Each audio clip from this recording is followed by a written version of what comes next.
on today's StoryBeat. The thing that I've learned is that it doesn't hurt to reach out to people, even if you don't know them. I wish I had known this when I was younger, because I was always like, oh, I can't just like cold email that person. But, you know, the worst that can happen is that they don't respond to you. Sure. But I often find that a lot of people, I mean, if we've learned anything from the, I don't know if you've been following this like Sondheim Letters Instagram account, but basically people wrote to him from all over the world, and he wrote back to all of them. And what I have found is that generally people in the theater are very open and interested to meet other artists. This is StoryBeat with Steve Cuden, a podcast for the creative mind. StoryBeat explores how masters of creativity develop and produce brilliant works that people everywhere love and admire. So join us as we discover how talented creators find success in the worlds of imagination and entertainment. Here now is your host, Steve Cuden. Thanks for joining us on StoryBeat. We're coming to you from the Steel City, Pittsburgh, Pennsylvania.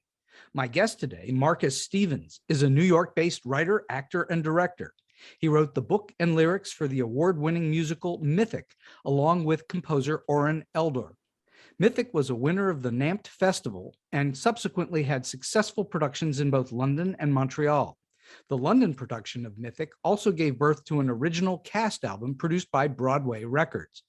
Marcus's professional writing career began by winning the Richard Rodgers Award for Red, which he wrote with composer Bree Lowdermilk.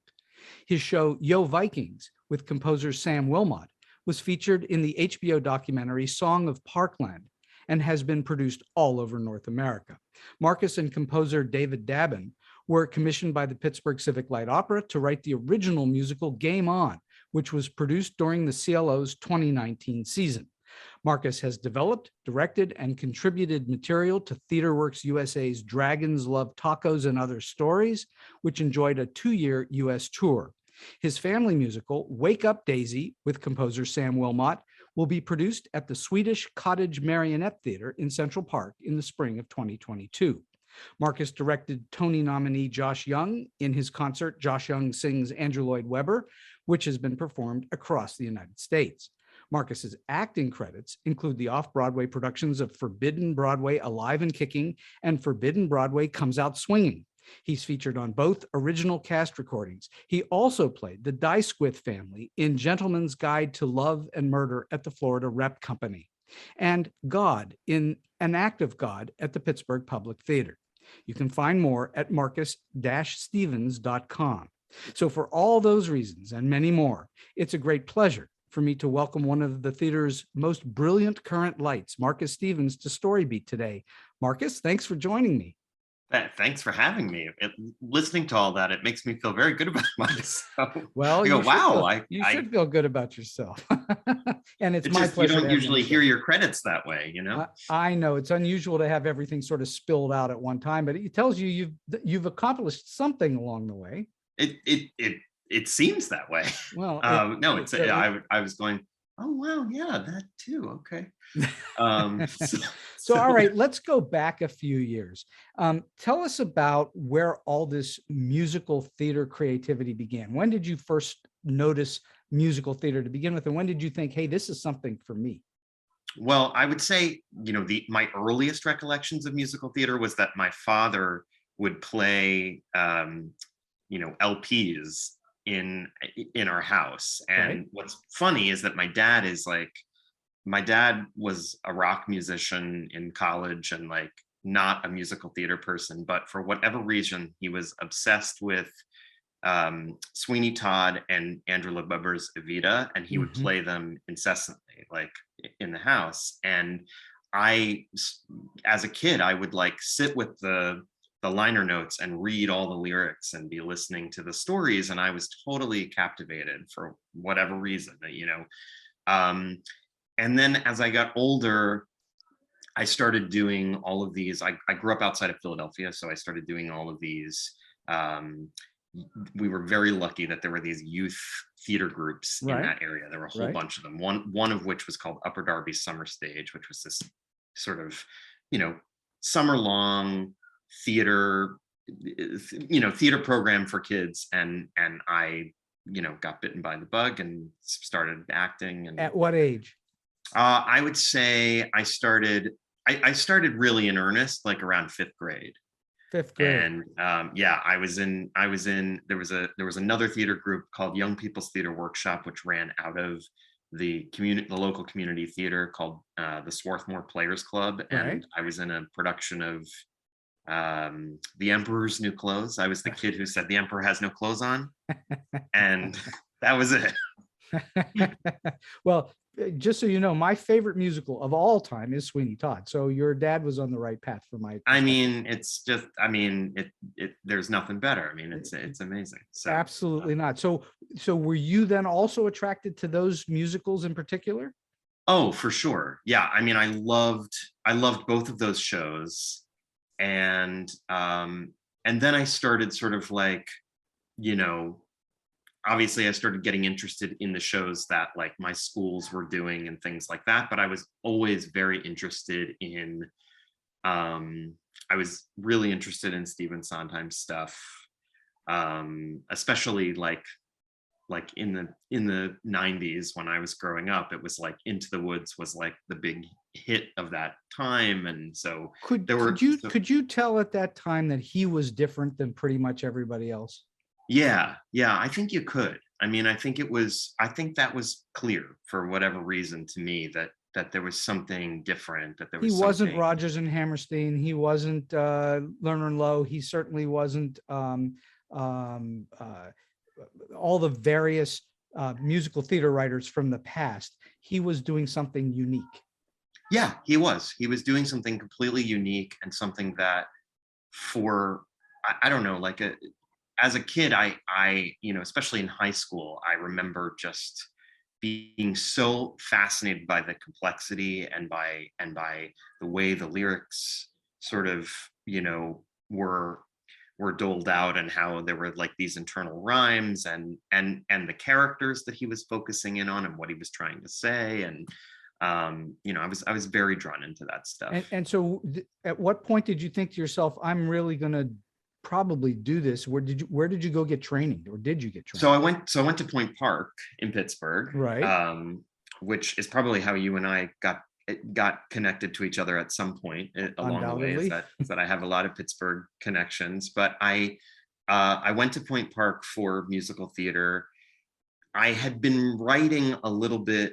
I had been writing in high school and a little bit in like 8th grade, but not, I won Young Playwrights one year in Philadelphia for a short play that I wrote.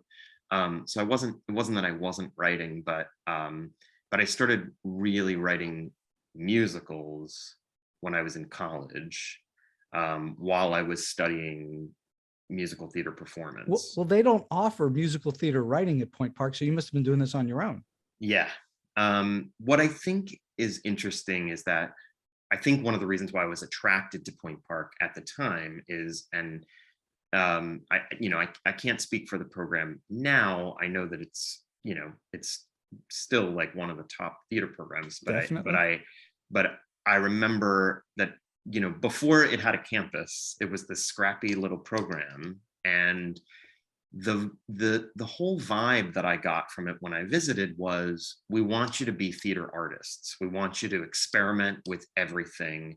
There was this willingness to sort of like, hey, let's put on a show. So, if you want to write, or if you want to direct, or if you want to make costumes, or if you want, because it was, now it is this amazing, complex downtown, right, with its own theater, but we didn't have any of that. And so there was really this sort of scrappy, sort of, we want you to be a jack of all trades kind of feeling, even though I was studying a specific track. Right. I was going for a BFA in performance. What you're probably saying is there's a little more rigor now than there was then, where they would allow you a little more freedom to do things. Yeah. I mean, I think that it's probably more in line with all of the other conservatories that are across the nation. Right. And I got that kind of conservatory training there as well. I mean, Sure. it was an amazing program then, and it's an amazing program now. But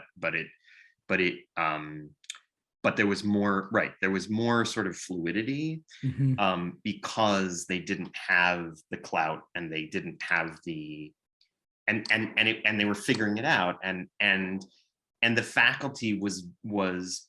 I mean, one of the other things that I loved about it was that the faculty were all theater makers themselves. They weren't just teachers. Everybody was an actor, a director, a designer, and a lot of them multi-hyphenates.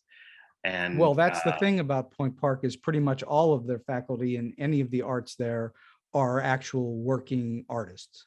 They do it. Right. Right. And they still do, I mean, I still know there's faculty members that taught me that are still there, that are still also directing and acting in Pittsburgh's, sure, vibrant theater community. Sure. Well, what do you think of yourself first as? Do you think of yourself as a writer or a performer or a director, or are you all the above?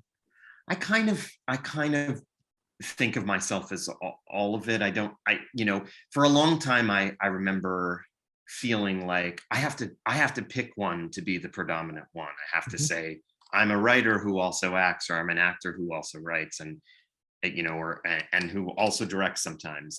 You could call yourself a writer, director, actor. You can call yourself all this. Right. So I got to a point where I just said, no, these are all the things that I do. I'm a theater artist. These are the things that I do. And sometimes I'm acting, sometimes I'm writing, Well, my imagination tells me, based on my own experiences, that when you're writing, that's more all-consuming than when you're acting, which is all-consuming for a shorter period of time.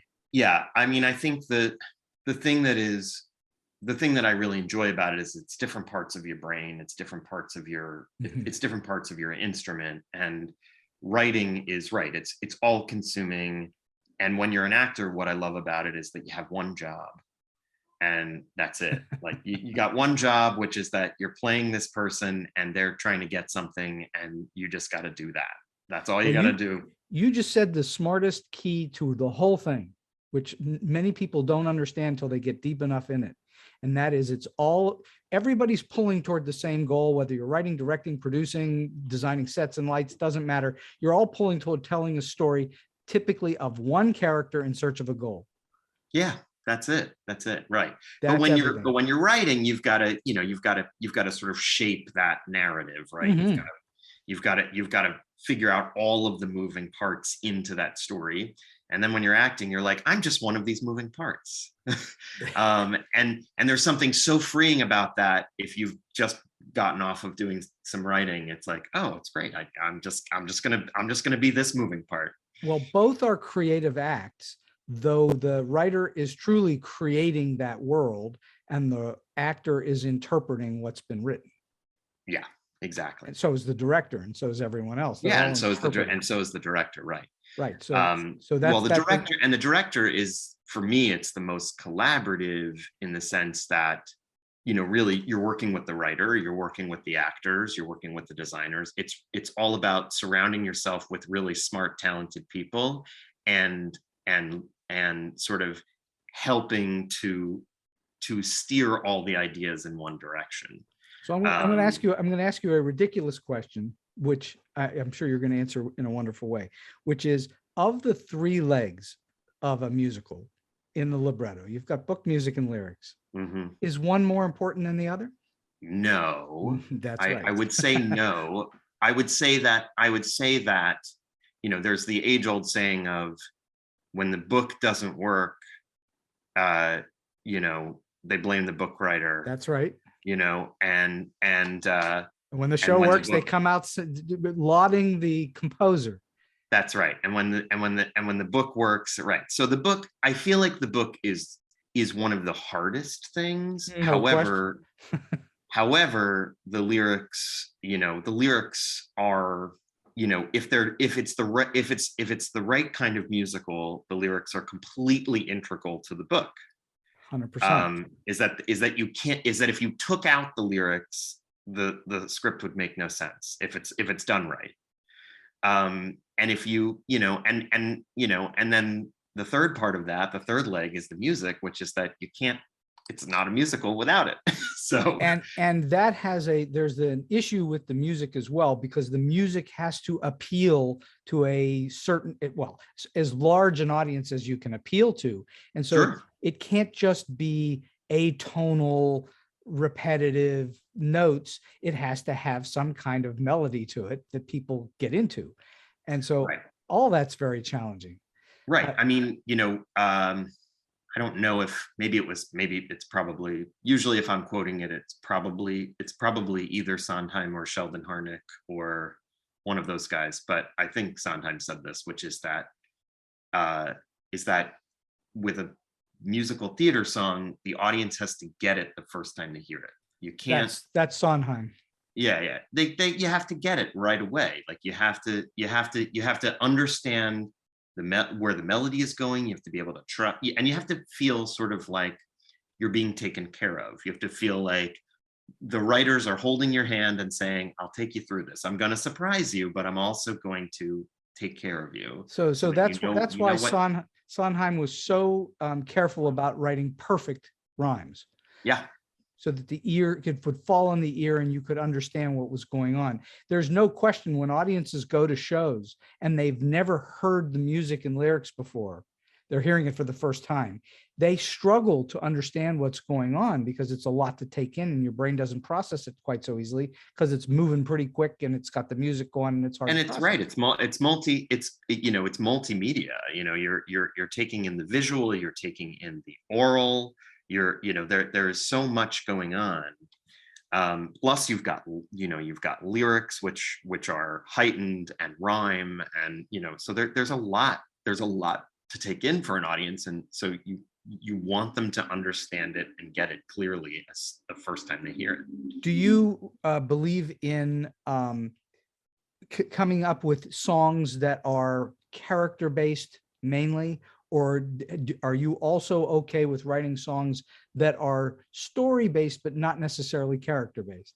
I'm a sort of character-based, plot-based songwriter. I have done a little bit of writing some sort of, dramatic songs that are not related to any show, but I'm not nearly as interested or excited or good at it.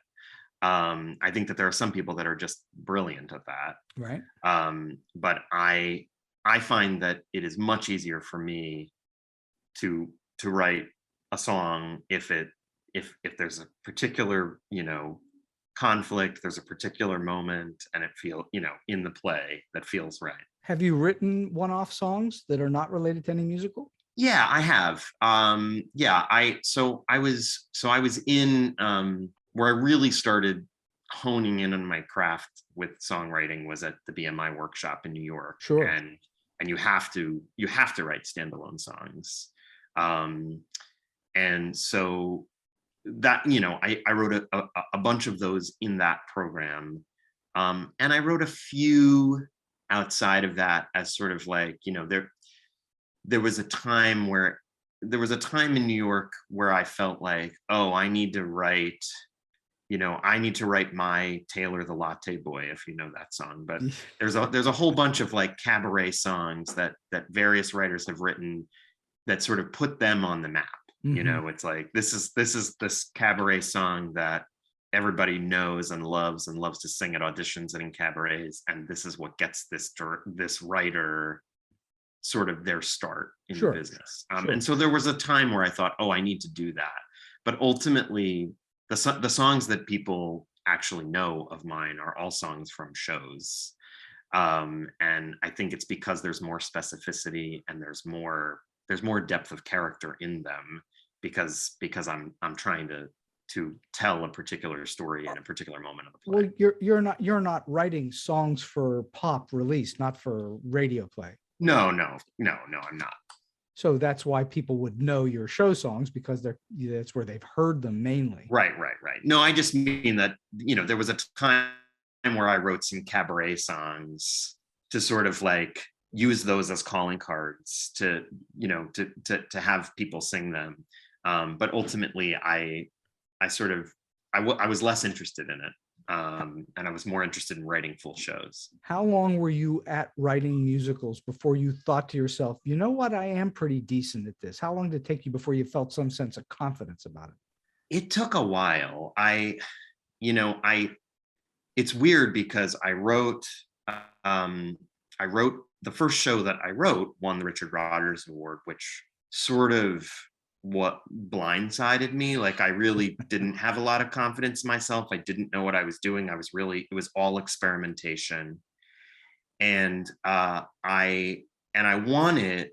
I won the award, and I sort of, I had this like imposter syndrome. I was like, did they make a mistake? Like, are they wrong? Like, I don't think they know, So it took me a while to sort of get to a place where, and with the Richard Rodgers Award, there was part of the prize was that you did like a workshop in New York with New York actors. And I was terrified the entire time, because I didn't live in New York at that time. I was, performing in Forever Plaid at the Pittsburgh CLO in Pittsburgh. Right. I won the Richard Rodgers Award. I went up to do this workshop, and I was like, I felt completely out of my element. I was super excited, but I was also completely terrified. You were what they call wet behind the ears. I was really wet behind the ears, and I think obviously I had something to say, and I wrote this thing, but it was really all trial and error. Like, it was just me just sort of putting stuff out there, and and my collaborator Bree was, she was a few years younger than me, so like we both were just messing around and honestly it was my freshman year of college, and I was not like a big partier, and it was a great excuse to stay home, because I was like, I'm writing my musical, I can't be there. And so it was really like a hobby. It was like something to do. And so it took me a while. Once I wrote, I think when I really felt like, oh, I think I'm good at this is when I wrote Yo Vikings with Sam Willmott. Mm-hmm.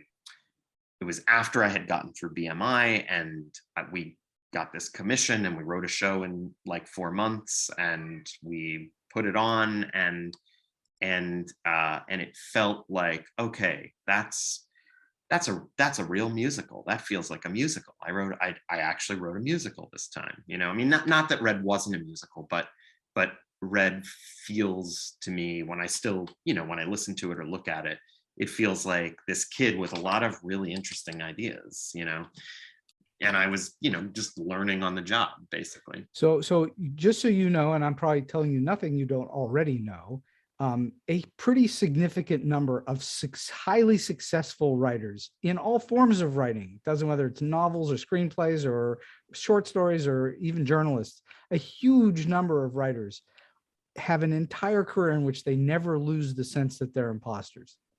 Yeah. That somebody's going to figure out they don't know what they're doing. That doesn't surprise me. Every time you stare at the blank screen, you don't know what you're doing until you get something there. Yeah, that doesn't surprise me at all. And I still have those feelings. I mean, about everything. I will, it'll be a while. It had been a while since I had auditioned because of the pandemic, and I got some auditions, and I thought, I don't know how to do this. And I did one, and I thought, oh wait, I do know how to do this. But it's constantly that sort of back and forth of. So you've worked with several different collaborators. Yeah. And you need to, because I'm guessing you don't write music, right? I don't. Right. I write book and lyrics. You write book and lyrics. So you need, in order to write a musical, you need this other person to mm-hmm. join you. And so you need to collaborate.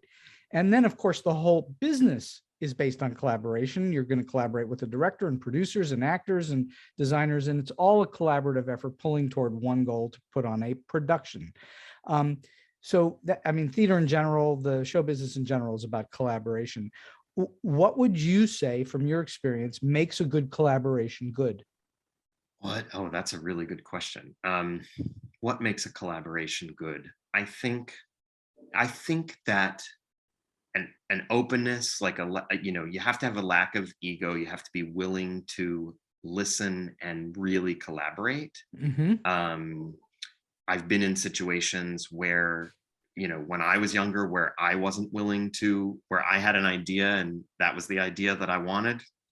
And that's not, and you trying to, muscle that into another person is not collaboration, and it doesn't make for good writing. And the same, Sometimes that comes out of a sense of insecurity. Yeah. Where you're trying to prove yourself, this is the way it works. But in fact, you just need to sit back and listen a little bit.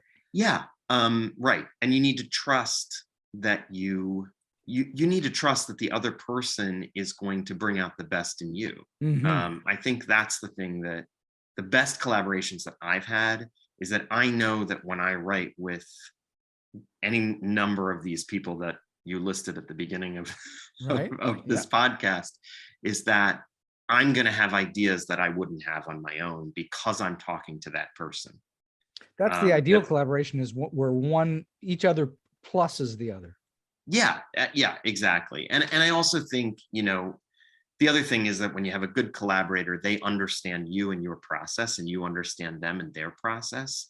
And so you're able to, because everybody has different processes, and Oran, my collaborator on Mythic, we've been working on that show for like 7 or 8 years now. And what's amazing is that now, I think after when we first started writing it, there was a learning curve of, I used to hoard lyrics for like 3 weeks before I would share them with him. And now was that out of fear? Yeah, I think it was out of fear that he wouldn't like them, or that he would think that they weren't good enough. And so I wouldn't give him the lyric until I thought it was finished. You were writing and you always, I assume, write lyrics first and hand them off. Not always, no. Actually, sometimes, with Oran, I write lyrics second. He writes the music first. Nice, good. We come up with a hook. We come up with a structure and a repeating line, and then he gives me music and I populate that music. But I would sit with it for 3 weeks before I would give him, but I wanted him to have like the perfect finished lyrics so that there were no notes, and now, and yet there were notes, weren't there? Of course there were. And now after 7-8 years, now I send him something completely unfinished and I say, is this the right direction? What do you think about this? And he'll say, oh, I love this. I really like that. Think about this, and it's so much better for my process. And I don't worry anymore about, I know that he knows that even on my worst day, when I'm just kind of fiddling around, that he knows that I'm going to get there. And I didn't used to have the confidence that was going to happen. So that's the trust part that comes over time. That doesn't usually start that way in the beginning of a collaboration. Right. It takes but a while. But I think also but I think you can take that and, with new collaborations, it's important to have a discussion about your process. It's important to have an initial discussion where you say, look, do you feel comfortable if I send you something that's half written? Do you feel comfortable if I do this? Do you, and so that everybody can sort of get, because, collaboration, especially with a writing partner, it's like a relationship. Like you have to communicate. It's a marriage. It is. It's a marriage. Yeah. You just don't have a license. That's right. Yeah. So let's talk about your ability to perform, which is a separate skill set, related, but a separate skill set. And I'm going to guess, and you'll correct me if I'm wrong, that the fact that you are a writer helps you as a performer, and the fact that you're a performer helps you as a writer. Yeah, I think that's totally true. I think that that as an actor, to have that sort of understanding of the deep structure and the sort of the overarching sort of big picture look at something as an actor, I'm able, eventually I have to sort of like turn that off and just do my job. Mhm. But understanding all of that and how the play came to be and is super helpful. In Forbidden Broadway, especially, where the actors are, improving a bit, or also sort of helping to create the material. It came in very, very handy that I was also a writer. Mhm. And as a writer, the way that I look at writing is that I'm just playing all the parts. Is that I'm improv, and okay, I'm this person and I'm this person, and this is the situation, and I'm going to improv this scene with myself.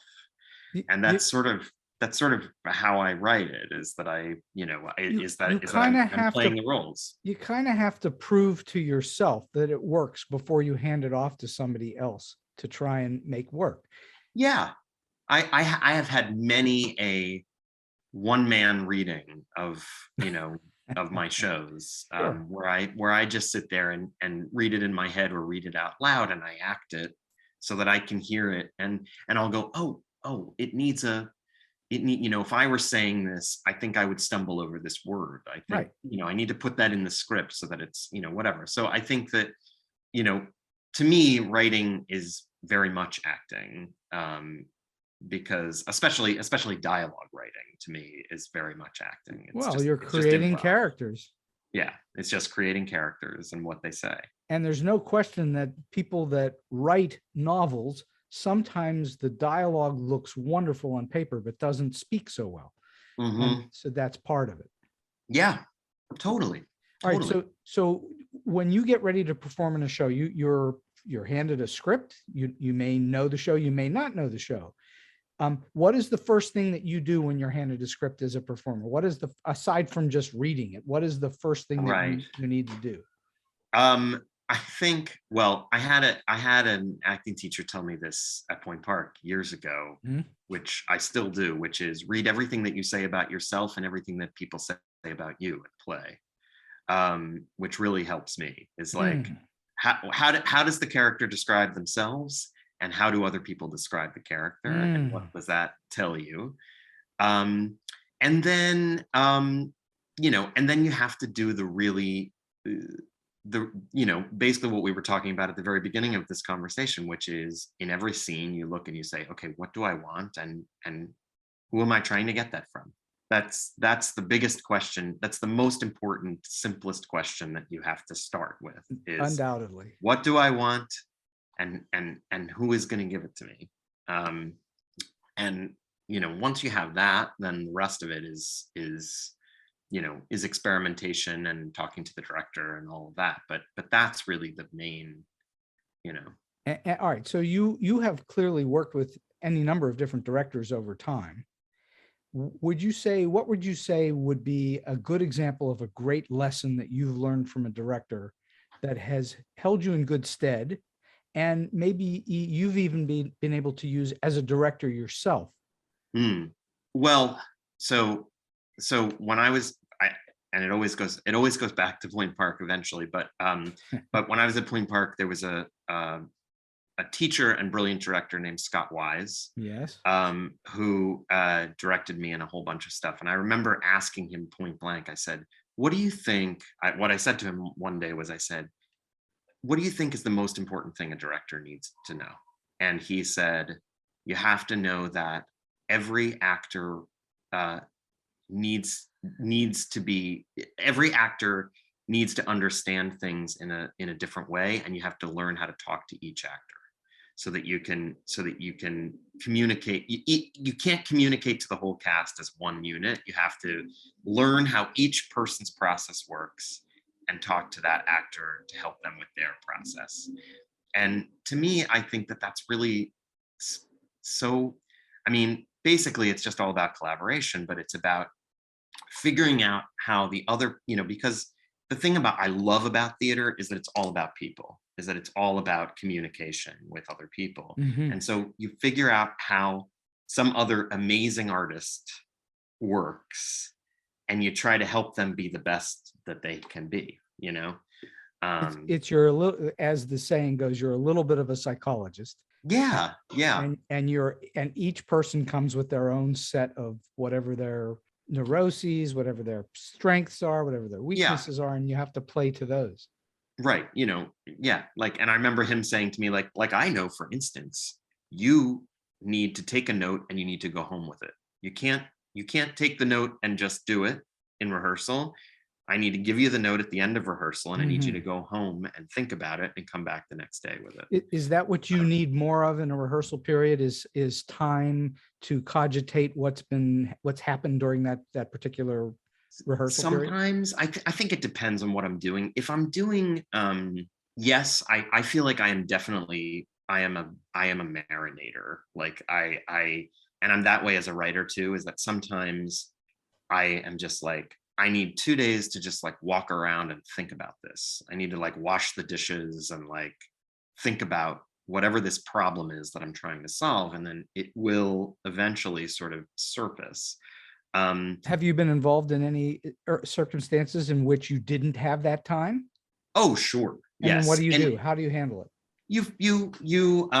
Well, the other thing is that as stressful as it can be, I also find that I thrive on a deadline. And what will happen is that if somebody's like, you need to figure this out in the next hour, or if somebody says you need to figure this out by 10 a.m. tomorrow, I usually do. It's not always perfect, but I will make a decision and I will figure it out because I got to. Well, I don't want to pop your bubble, but there is no such thing as perfect. Well, no, of course not. No. No, nothing's perfect. We all strive for it. I'm a perfectionist and I know I want perfect, but I also have recognized it took me a long time to figure it out, that I'm never going to get to perfect. I'm going to get to hopefully way better than acceptable, and hopefully good or even great, but not necessarily perfect. Way better than acceptable, I really like. If we all could just aim for way better than acceptable, that would be fantastic. That would be the ideal. No, I that absolutely. And but I think that I think that what I think is interesting is that when I'm not given the opportunity to self-edit, I often come out with things that I'm very proud of that surprise me, because I don't have time.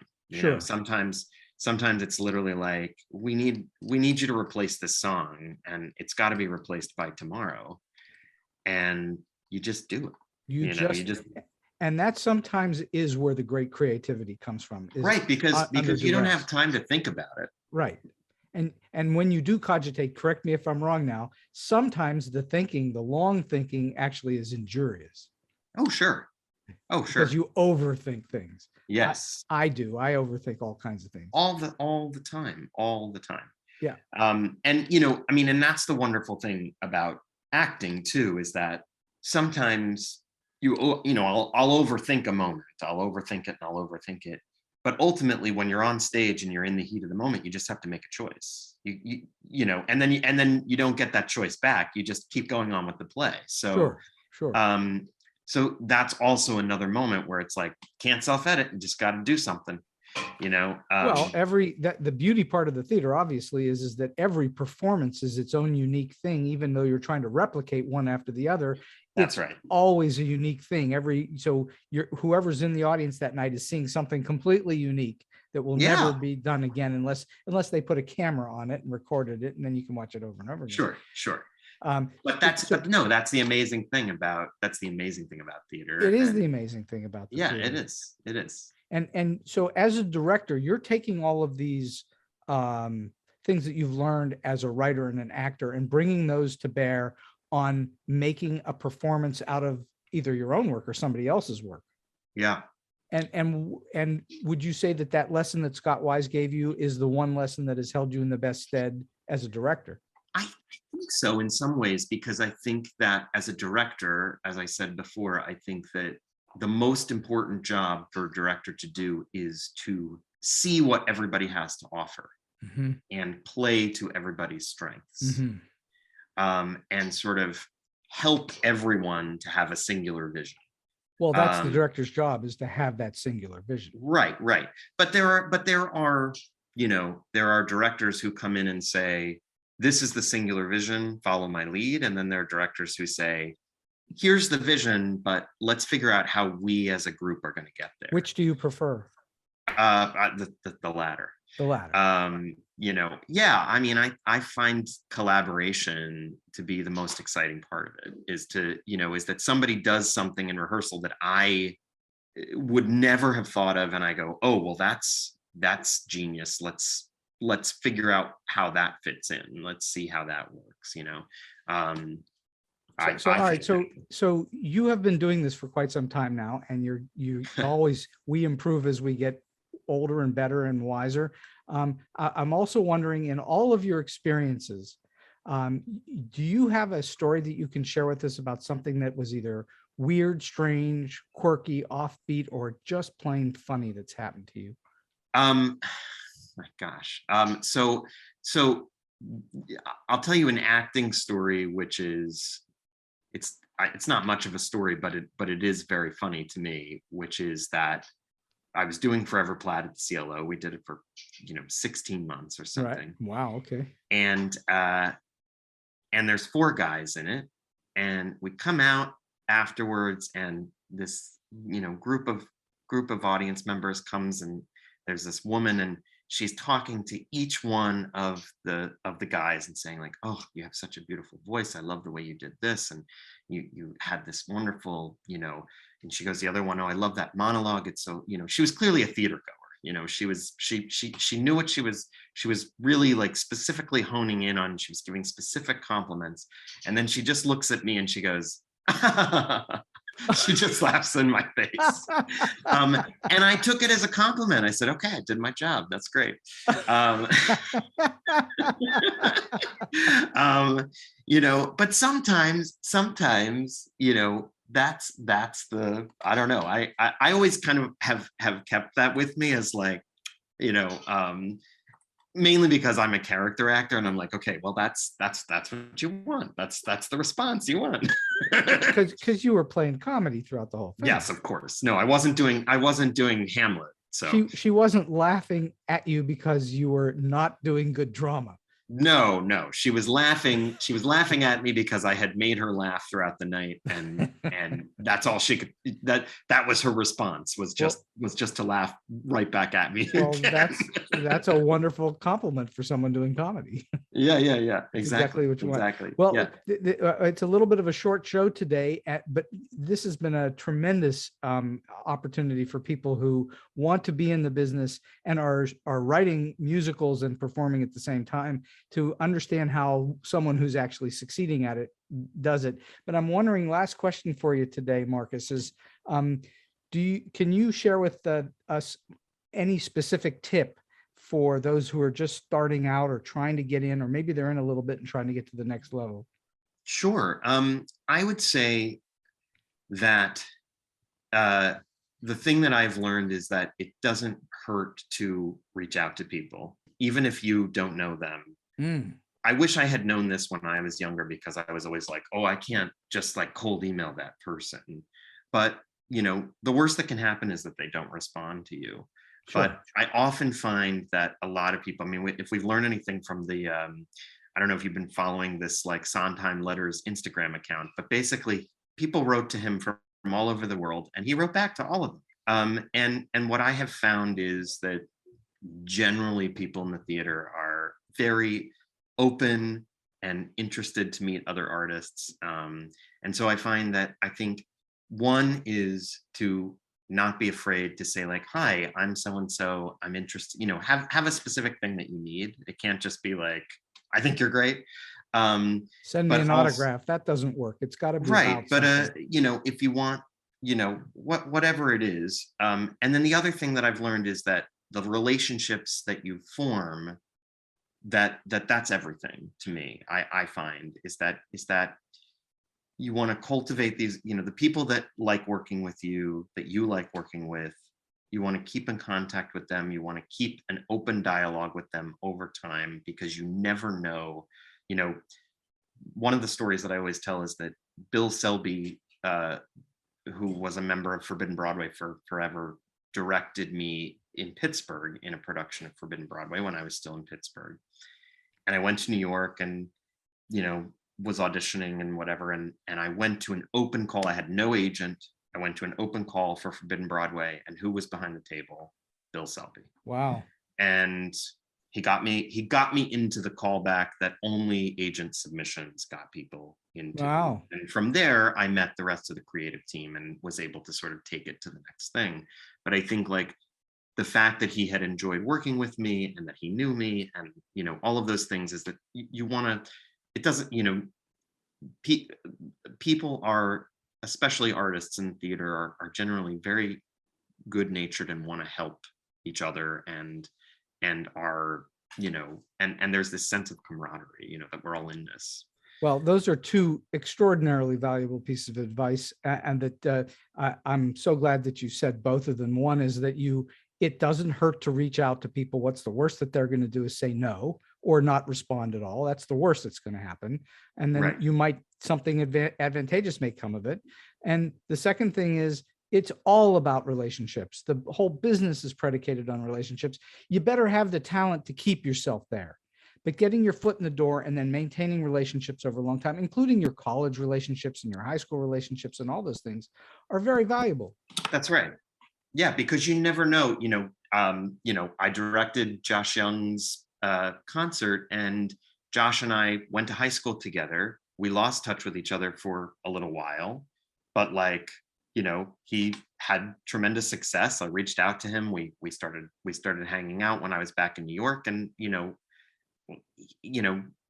next thing I knew, he was like, you know what, you're a really good director. Let's work on this. So it's things like that. It's like, this is a guy that I did community theater with in high school. And those things it's really all about relationships. It certainly is. Well, this has been a terrific episode of StoryBeat today, Marcus, and I'm so delighted that you came on. And I'm so happy to be perhaps we'll do this again, and we can expand on some of this when we have a little more luxury of time. I would love that. That. This was so fun. I'm so grateful for you coming on the show. I really appreciate it, and I thank you for your wisdom and your expertise and for your encouragement. Oh, thanks. Thanks for having me on again. And so we've come to the end of today's StoryBeat.